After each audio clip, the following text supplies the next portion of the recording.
if I can tire you out, you'll give me something, particularly if you get desperate, right? I've got a couple of good chokes and a couple of good arm locks, but I never immediately go for an arm lock or a choke if I'm in side control. I'm gonna go ahead and hold on to you for a minute and see if you struggle. And then if you struggle, I may have to transition, okay?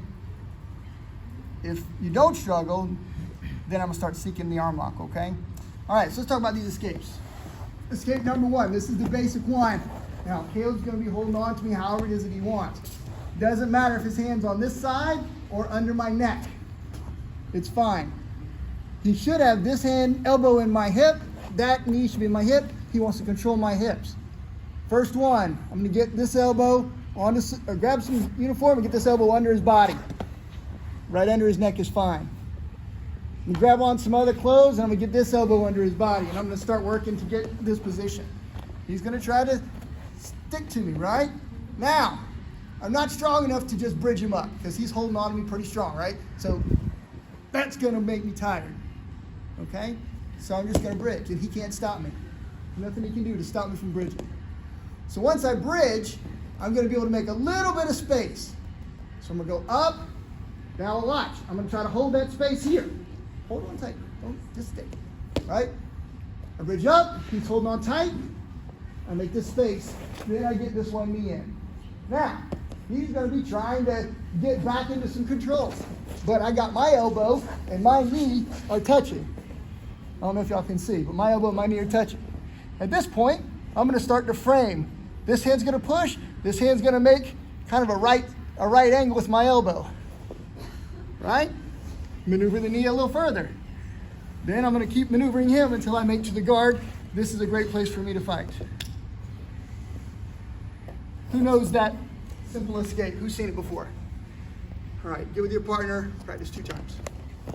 By the way, if I get in trouble, I always go back to the basic one. But there's a lot of cool advanced ones, okay? The feet are essential. I have good base on my back, but what if my feet come off the ground? Am I able to push at all? No. You must have the feet on the ground in some way. If you ever find yourself doing this, you're probably doing something weird. All right, so again, doesn't matter if he's got me in this position or the head or hand around the head, whatever he's comfortable with is fine. For this one, I'm gonna drive this hand underneath his body. Now, even if he keeps his elbow on me and he keeps that knee tight, he can't stop this hand. Now watch, I'm gonna turn a little bit. Watch this, hold me tight. Watch this space, watch this right here, watch. Not a lot, but it's a little bit. And he's holding here. But now watch, once I get here, I can make this arm and this leg tired and he can't resist me. Hold tight, watch. You guys see how I'm just moving my hips? And I walk my body out and I pull him up on my shoulder. Does that make sense? Sure. I get this back grip.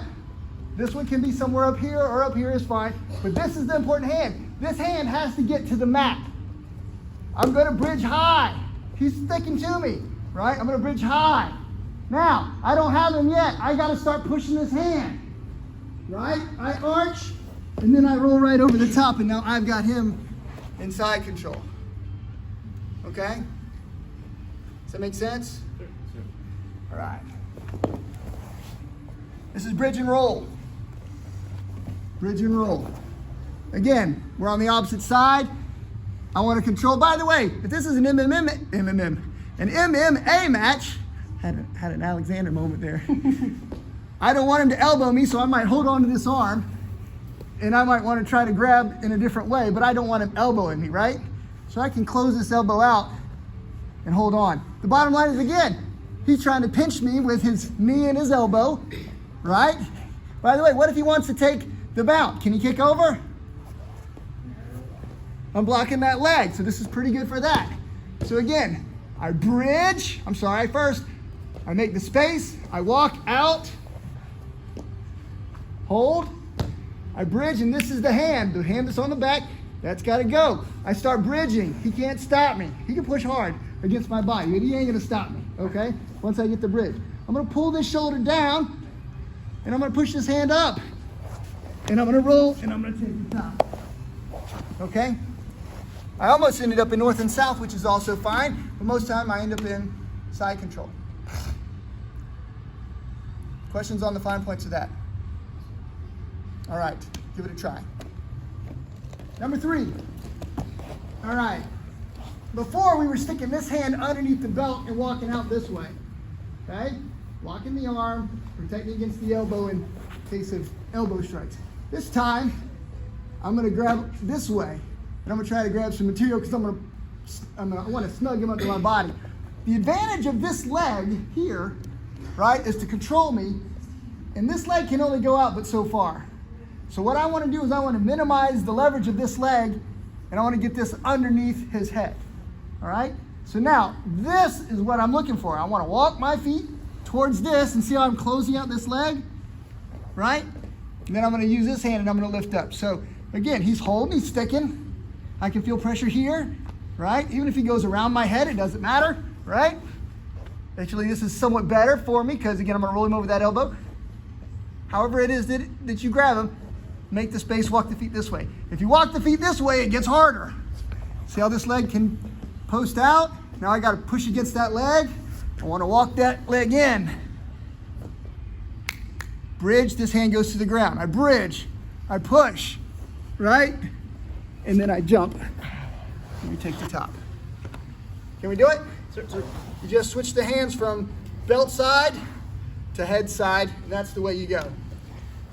In the old days, people used to kneel into their knees would both be up, and you had lots of space. We stopped doing this because all you gotta do is grab this head, get this hand here, and you take out the trash this way. Does that make sense? Sure. Because the weight was so high, it was easy. Very few people do this style of side control anymore, unless they get a hold of the pants, and they get a hold of the shirt, and they're about to jump up into the neon. He jumps up in the neon, that makes sense, right? So anyways, I'm not gonna go over this one a whole lot because I don't see a whole lot of people needing it. But really what you're gonna do is you're gonna hold the head, right? I a lot of times will even grab my clothes so I've got something to base off of, and I pull this up.